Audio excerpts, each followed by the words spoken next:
Já vám teď představuji pana profesora, doktora, docenta Romana Řebeckého, kandidáta věd, který pro vás má velmi důležité nové informace. Proto prosím. Ale abyste si nemysleli, že to je jenom nějaká legrace.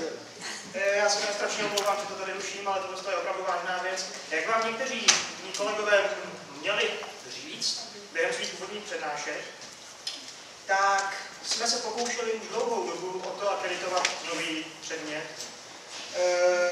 Povedlo se nám to, peripetie byly velmi složité, byrokracie státního a jakých dalších aparátů je děsivá a hrozná, ale pod velmi krkolomným názvem Saussúrovské paradigma ptáka Ludvíka na webu 2.0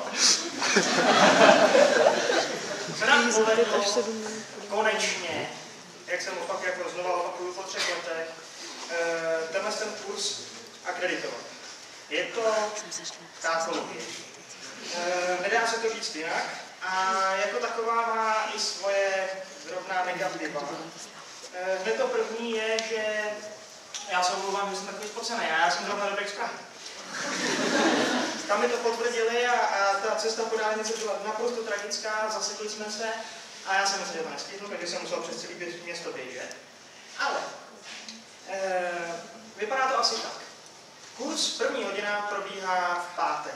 Já vím, že většina z vás už má v plánu odjíždět prostě ve středu, možná někteří už v pondělí. Ale výhodou je, že se nám povedlo akreditovat, nebo respektive ten rozvrh udělat s panem Burgerem tak, že kurz začíná už o 6:30 ráno. To znamená, že většina z vás už třeba o 8:30 bude moct nasednout na autobus a pátit domů. Takže to je super. Další věc je, že protože je akreditace, jak se jmenuje to je zápis předmětu. Zápis předmětu, tuším, jestli to tak jmenuje. Já jsem tady ještě nikdy neučil, to je další věc. Takže zápis předmětu je už uzavřen, ale speciálně pro vás ten zápis předmětu bude do konce tohoto týdne ještě jednou otevřen. A hledejte pod kurzem kód, nebo spíš pod kódem kurz ZUR PL jako pták Ludvík 666. Tak, protože už jsou vlastně 4 hodiny pryč, tuším, že jo? Ten semestr začal dokonce před 4 týdny. Tak, já jsem měl už původně v plánu udělat možné 3 absence.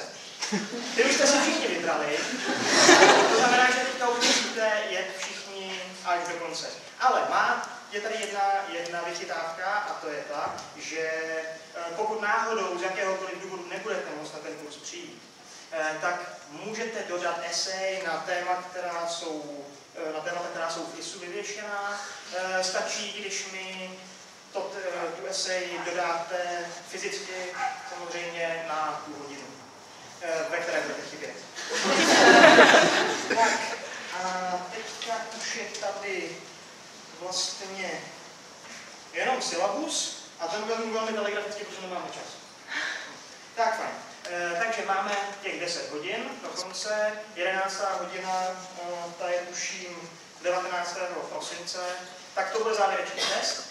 A je tady jedna drobnost a to, že opravný kurz bude moct, nebo respektive opravný test bude moct být už 22. prosince. A pokud by náhodou nikdo neukončil, tak další opravný je až v létě, protože odjíždím s manželkou na ornitologickou výpravu na Tahiti. Tak, a teď tedy k tomu syllabu. Těch 10 hodin jsem strukturoval přibližně takto. První kurz, první hodina, témata. Můžete si psát, jestli chcete, ale v ISU je ten syllabus vyvěšený a je rozšířený. Takže první hodina, Saussure, Peirce a Ludvík. A ne, je Ludvíkovitost Ludvíka ikon, index nebo znak. Respektive ne, tak to si mohou. Ale to je, jak tam kolega Volek určitě. Druhá hodina. Je web 2.0 pro Ludvíka dost. třetí hodina. A to je workshop. Já jsem vymyslel totiž takové vychytané workshopy. Tenhle den bude na téma sex, drogy a Ludvík. Jaké budu požadovat výstupy z workshopu, se potom můžeme jednotlivě domluvit. Další hodina Pavelka, Zimmermann a Ludvík a lekční fabulace. Další hodina Ludvík a sport, neslučitelné entity z pohledu Leny Riefenstahlové a jejího úžasného dokumentu předválečného. Pak je tuším 7. hodina, ale já jsem matematice trošku nezběhlý, pokud bych něco vynechal, omluvte mě. Takže ta 7. hodina je Ludvíka přísloví a ne. Kdo s ptákem zachází, s tím také schází. 8. hodina Papoušci od věcí nepřátelé Ludvíka. 9. hodina a to bude specialitka a to je divadelní představení, ve kterém budou hrát doktor Volek, magistr Kořínek a magistra Císařová. A je to téma letos je Saussure na webu 2.0 z pohledu ludvíkovského existencialismu. A za 10. je opět náš oblíbený workshop.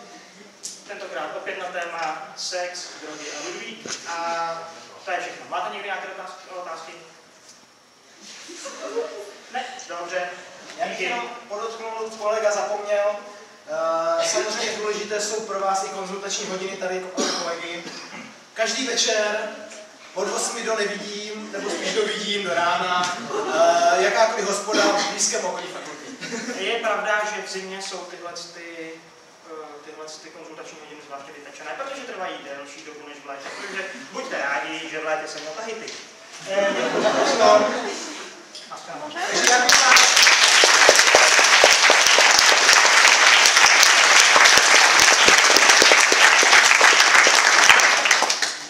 Já za všechny, kteří se na filmu i dnešním programu podíleli, a kdybych je chtěl jmenovat, tak si na všechny nevzpomenu.